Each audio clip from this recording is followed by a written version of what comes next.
that all men have inalienable rights to think freely, to talk freely, to write freely their own opinions, and to counter or utter or write upon the opinions of others.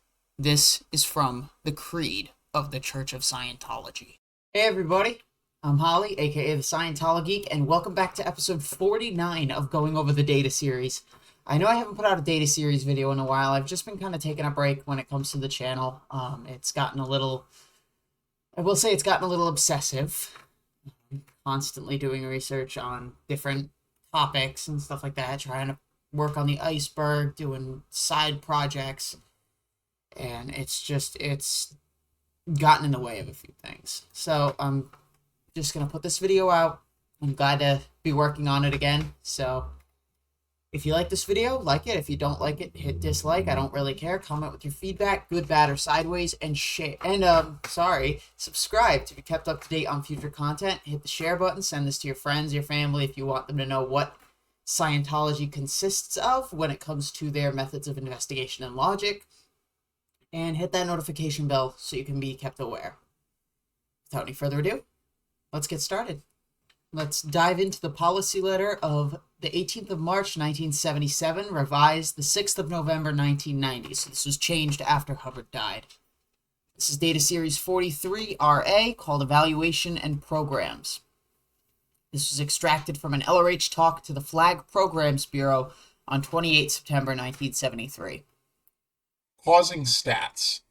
I've learned this over the years. The entirety of our stats are internally caused. No, I already have an issue. This is, oh god. See why they think it's always their fault when their stats are going down? It's because of this. We can cause stats at will. External actions don't affect them. Yeah, your outside reputation to the public totally doesn't affect your stats. This is the dumbest fucking thing I've ever read. But back then, Hubbard was running it. But, I mean, you figured this was 77, so they had just gone over the Snow White thing. I don't know if... No, Paulette Cooper was over. I think there were obviously probably going to be some issues that were going on at the time. No, you cannot cause your stats at will, and external actions are hugely impacting your stats. A newspaper can write reams of N theta, Which is bad information, bad PR, public relations, and stuff like that. Propaganda. and it doesn't affect our stats at all. Yes, it does. How can you be this fucking blind? We get good publicity. It doesn't affect our stats. It's totally internal. Yeah, good publicity, okay. The public demand is apparently exactly as great as we put the wherewithal in their hands with which to demand. Apparently, exactly proportional. You get as great a response as you require. Therefore, the more efficient your org is, the greater response you will get. It's that elementary. The test of an evaluator or executive is, can you get your org to do a constructive thing at once without any backflash or any nonsense, and will it occur in such a way as to increase stats promptly? If so, you're a good administrator. If you can't do that, you have all kinds of paint to scrape. It's just that. The guy can produce an effect, or he can't. And if you run a managing body that way, all of a sudden the staff will get happy and cheerful producing effects, everything will be fine because they'll become at cause. That's a big thing in Scientology, is becoming at cause over your life. That is the essence of hatting. Being trained on your post and learning a job. The person can then come up to cause and he'll get sane, productive, cheerful. Actually, it takes a very able guy to do an administrative line. A ditch digger has to have a solid line of his arm and a shovel, and that's as far as he can produce an effect. That's why he's a ditch digger. Now, for a guy to produce an effect at 7,000 miles without any solid beam, he has to be right on the ball. He has to know his business. What do you mean, produce an effect at 7,000 miles without any solid beam? Does that mean you don't have a connection? I don't know what he's saying there. Speed of evaluation. There was once a situation in an org which was very interesting. Apparently, the ED was stopping the reports of the LRH comm and flag rep, so no one was about to find out what was going on in that org. But if the manager had been on the ball, all he would have had to do was to look at the data file and find those reports missing and know that there was something wrong, and it would have been detected a long time before.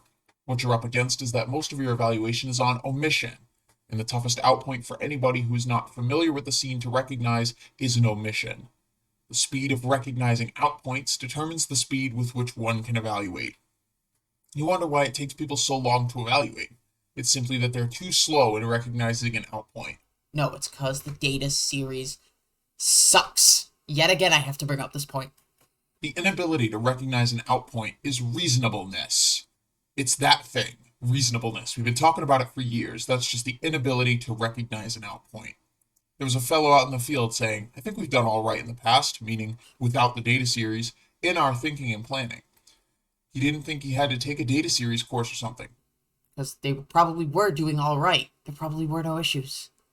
Whereas I was literally getting rivers of outpoints from him in his area. He didn't recognize them as such. Well, what he didn't appreciate is that this is a brand new way of thinking. Man prides himself on being logical so that he has never based any system on illogic except humor. You have to learn to think backwards. You learn to think backwards, and boy, can you think forwards. It's like a dichotomy, positive and negative. If everybody omits the negative all the time, they never get to the positive. If you're omitting negatives, all you have left are positives. So how do they not get to it? A lot of people are on a stuck flow of being sensible and sane, and that winds up in stupidity, so they get reasonable. Their confront of evil isn't up to it. Basically, their confront of outpoints. So do they need to do TRs with their stupid outpoints? The ability to recognize outpoints will exactly monitor the speed of evaluation and the ability to handle the scene. An evaluator cannot say when he hasn't received any reports for 2.5 months that he doesn't know what to do because he hasn't received any reports. He'd better be able to recognize an omitted report when he sees one and that there's a situation and he'd better take action to remedy that situation now. Inactivity.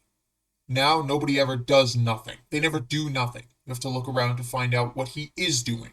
If it's an exec who can't get juniors to produce, he could probably be putting a stop on production lines. A why is findable to such a situation. That's probably an ethics scene, but you still will find a why. You always find a why for the situation. In other words, he has a personal situation of some kind or another. He might be able to function himself as a junior, or he might not. But for a guy to sit there with completely idle staff members and not notice it, with their areas wrapped around a telegraph pole, is quite reprehensible. In investigating one inactive ESTO, Establishment officer. I found out she was operating under an order that she was not to bait and badger until she was trained on it, and there were probably many other things she, quote, was not permitted to do. She accepted an illegal order not to do certain ESTO actions. We found one, and probably if we had investigated further, we would find more. In the first place, if anybody's read the ESTO series, he'd find out that you are an ESTO. It says it right at the beginning, and that's it. It doesn't matter if the guy has studied it or not studied it. He's an ESTO, and he's supposed to do the job. So it was a violent policy violation as well as keeping someone from doing her job. It doesn't matter if the guy has studied it or not studied it. Then how is he going to be an ESTO? Expansion program. An expansion program is for getting an org built. It's based on an evaluation for that org. There's a way you could go about this. Suppose you wrote Kokomo and said, what should be done about Kokomo? You get a bunch of answers from the whole staff. Compulsory answer, not a couple of guys. Evaluate from that what their tone level and that sort of thing is. And you could then form up based squarely on policy and forming the org an expansion program. The expansion program is actually a very basic org rudiment function, but which would be adapted to that org and within the reality of that org. It's highly specialized and it's terminable. The person executing it, when he gets through with the thing, that's the end of that one. Now let's get another entirely new program. You could actually do it on a blanket basis where each org was treated as an individual org. Then you know what policies to get in this org. You just ask them, what should be done about Kokomo? What should be done about Keokuk? They'll tell you. Then you could go down to your data files and do an evaluation for the expansion program. You can thus use knowledge of the org's troubles and the staff interviews as the basis for an evaluation. There has to be an immediate organization for production according to the prod org system. However, long-range, long-term organization actions have gotten to be done by somebody because the prod org system tears an org to ribbons. There's got to be somebody putting an org there who's not directly involved in that immediate scene. He's got to put it there adroitly enough so that what he puts there expands its production so as to pay for the additional organization. It's quite neat, that type of program. As they get executed along the line, they wind up with an increased production. Every 3 or 4 targets that are done, why, all of a sudden you've got more production. There could be some good long-range targets, like get 30 auditors, probably could take a year or more to exhaust such a target.